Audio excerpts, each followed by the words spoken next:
आपण पाहत आहात एबीपी माझा, उघडा डोळे बघा नीट। संदीप युनिव्हर्सिटीसह फॅकल्टी आणि फॅसिलिटीज सिंपली वर्ल्ड क्लास।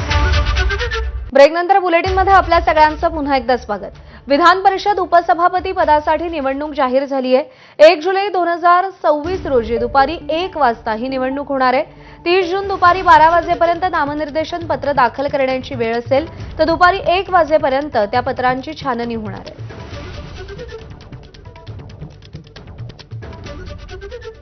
विधान परिषदेच्या उपसभापतीचे पद रिक्त आहे, म्हणून महाराष्ट्र विधान परिषद नियमातील नियम 7 मधील तरतुदीस अनुसरून मी उपसभापती पदाच्या निवडणुकीसाठी बुधवार दिनांक 1 जुलै 2026 हा दिवस निश्चित केला आहे।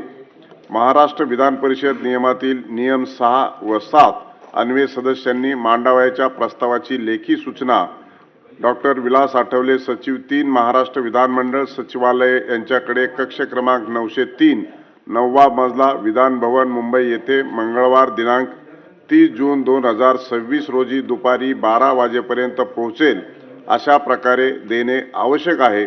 सदस्यांनी मांडावयाचे प्रस्तावाचे नमुने टपालखानाद्वारे सर्व सन्माननीय सदस्यांना वितरित करण्यात येत आहेत।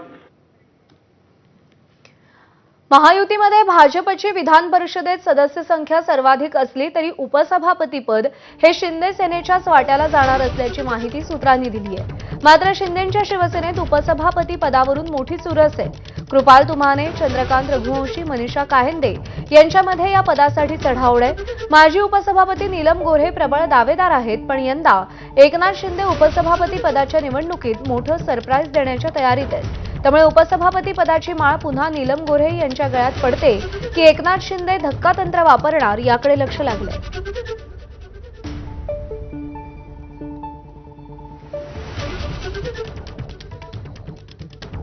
जळगाव शहरातील